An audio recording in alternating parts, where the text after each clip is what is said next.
MA et al. Meneliti tentang efek mutasi gen pengkode kromatin remodeling faktor atau CHR. Ini adalah nama gennya yang diteliti. Terhadap respon perkecambahan dan pertumbuhan awal padi. Diketahui protein CHR dapat meregulasi ekspresi gen atau mengatur tingkat ekspresi gen untuk pertumbuhan normal kecambah.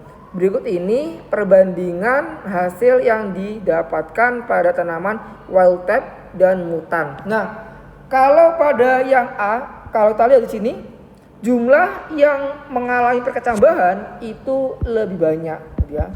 Nah, di sini jumlah individu yang berkecambah pada biji lebih merata atau lebih banyak. Ini menunjukkan fungsi dari hormon giberelin bekerja secara optimal. Menunjukkan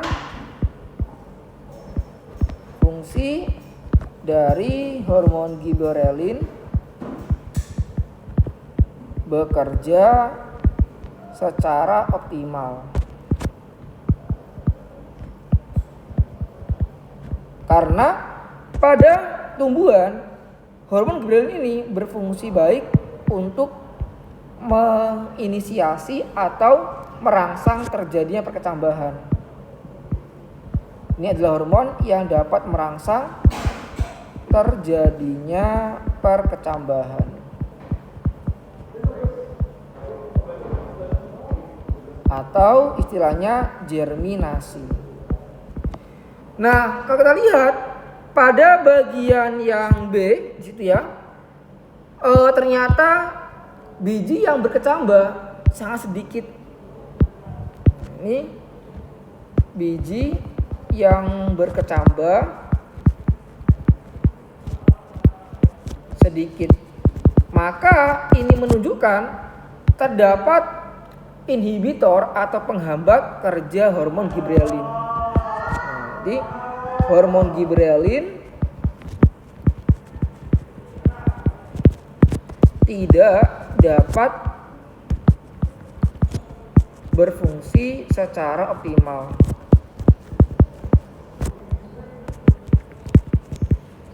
Nah, ini kemungkinan karena adanya ini efek dari gen CHR tadi yang diberikan. Kemudian pada bagian yang B, kalau kita lihat di sini juga pertumbuhan pada bagian yang atas atau yang geotropismenya negatifnya ini juga lebih cepat dibandingkan pada yang T483 ya. Jadi pada wild type ini pertumbuhan bagian epikotilnya berkembang jauh lebih baik. Nah, ini menunjukkan bahwasanya fungsi dari hormon auksinya itu dapat bekerja secara optimal. Hormon auksin bekerja dengan baik gitu ya. Sementara kalau pada yang T483 atau yang mutan, nah di sini pada individu mutan pertumbuhan epikotilnya itu agak terhambat. Pertumbuhan epikotil yang warna hijau ya, yang di situ ada warna hijau terhambat gitu. Nah, kemudian lihat yang bagian C. Yang C ini kalau kita jumpai pada bagian akarnya, nah akar pada wild type itu berkembang dengan baik. Jadi di sini akar adventif berkembang dengan sangat baik. Sementara Untuk pada bagian yang mutan, nah yang ini yang D ya. Yang mutan ini untuk arah pertumbuhannya terganggu. Nah, di sini pertumbuhan akar adventifnya dia sedikit. Akar adventifnya terhambat. Oke ya. Dah, itu aja untuk hasil dari penelitian ini ya. Sekarang kita lihat dulu untuk yang bagian A dulu. Hipokotil lebih dominan tumbuh dibandingkan epikotil pada perkecambahan di atas. Nah, perkecambahan ini mengacu pada biji. Nah, biji yang dipakai ini adalah biji padi atau Oryza sativa gitu ya. Nah, karena dia adalah padi, maka tergolong tumbuhan monokotil. Nah, umumnya untuk monokotil tipenya adalah hipogeal. Nah, ini umumnya untuk monokotil. Kalau dikotil memiliki tipe umumnya hipogeal. Nah, ini umumnya pada tumbuhan dikotil.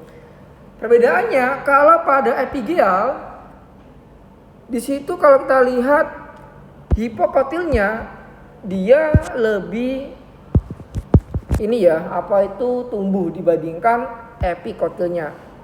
Nah, sini pada bagian epigeal pertumbuhan epikotil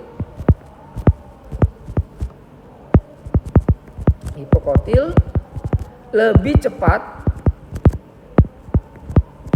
dibandingkan dengan epikotil, sehingga bagian kotiledon bijinya akan terangkat dari tanah ya. Nah, di situ kotiledon biji terangkat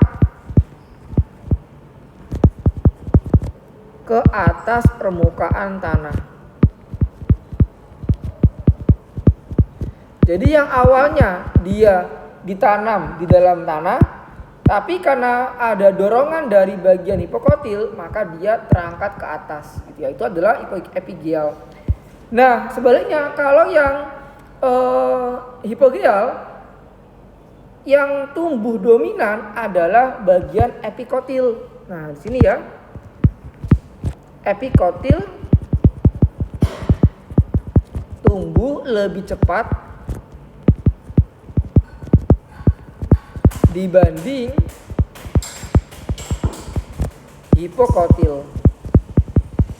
Nah, sehingga kotiledon atau bijinya itu tetap berada di dalam tanah, gitu ya. Nah, sini biji tetap berada di dalam tanah, bukan terangkat di permukaan tanah. Nah, karena untuk padi adalah monokotil, berarti dia memiliki tipe hipogeal, bukan tipe epigeal. Di mana kalau hipogeal di situ adalah epikotilnya lebih dominan tumbuh dibandingkan hipokotil. Jadi pernyataan ini dia salah, gitu ya. Karena dia adalah tipe hipogeal. Nah, kemudian yang B, protein CHR mengurangi kemampuan geotropisme positif akar, tetapi tidak mempengaruhi geotropisme negatif pucuk. Nah, geotropisme adalah pergerakan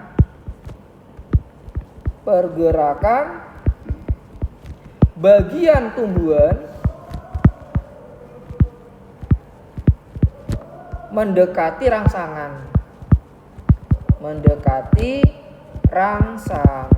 Nah, rangsangannya berupa apa? Berupa geo, berarti apa? Yaitu pusat gravitasi bumi. Berarti kalau dia geotropis positif, maka pertumbuhan akarnya dia akan ke bawah. Pertumbuhan akarnya ke bawah. Sebaliknya kalau dia geotropisme negatif, maka pertumbuhan akarnya dia akan menyamping atau ke atas gitu. Nah, kalau geotropisme akar negatif akar, untuk arah pertumbuhan akarnya itu akan menyamping atau ke atas. Pertumbuhan akar menyamping. Gitu ya. Nah, tetapi tidak mempengaruhi geotropisme negatif pucuk. Nah, kalau dia negatif pucuk, maka ini mengacu pada pertumbuhan epikotil.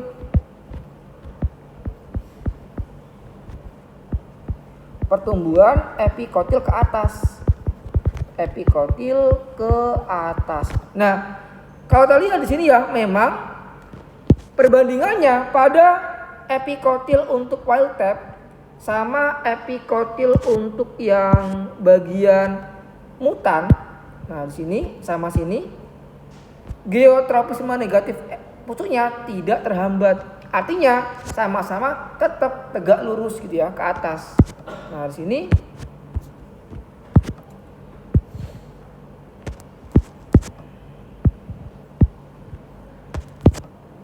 pertumbuhan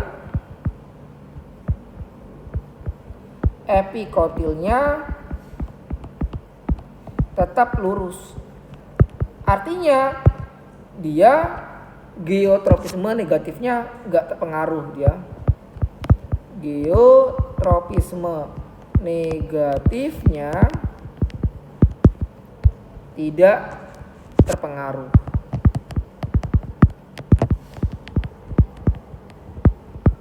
Nah, kemudian kita bandingkan pada akar.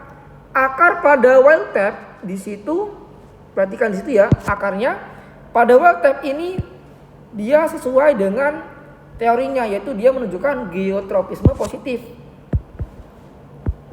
Nah, ini menunjukkan geotropisme positif akarnya tidak terpengaruh. Namun kalau pada bagian yang kedua, yang mutan, di situ pertumbuhan akarnya menyamping. Berarti pada mutan geotropisme positif akarnya berpengaruh ya. Nah, di sini geotropisme positif akar pada mutan terpengaruh.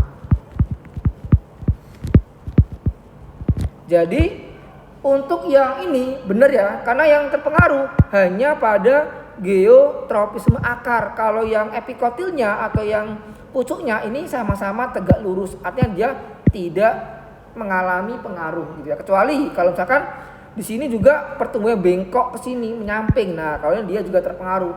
Nah, berhubung karena kedua epikotil yang dia tumbuh ke atas kedua-duanya, maka geotropisme negatifnya tidak terpengaruh, namun pada akarnya di sini dia terpengaruh. Kalau akar wild type itu dia tumbuhnya ke bawah sesuai gitu ya.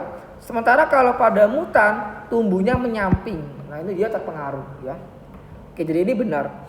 Kemudian yang C, tumbuhan mutan atau T483 memiliki pertumbuhan akar adventif lebih tinggi. Ya jelas ini lebih rendah. Kenapa Kak? Karena perhatikan pada tabel C sama D. Nah, ini ya, perhatikan gambar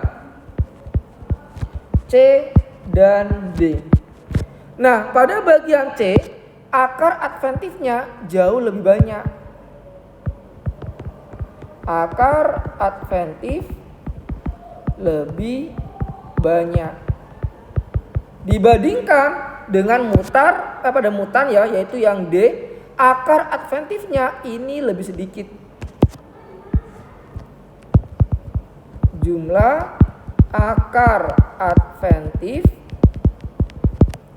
lebih sedikit. Jadi pernyataan dia lebih tinggi itu salah. Sebenarnya dia lebih rendah gitu. Nah, kemudian bagian yang D, Mutasi yang terjadi menurunkan aktivitas hormon gibberellin. Ini benar. Kenapa? Perhatikan pada A sama bagian gambar A aja. Nah, ini perhatikan gambar A. Pada gambar A, untuk yang wild type perkecambahannya lebih banyak. Nah, di sini untuk perkecambahan lebih banyak dibandingkan untuk bagian yang mutan ya. Nah, ini dia perkecambahannya sedikit ya. Nah, ini perkecambahannya sedikit.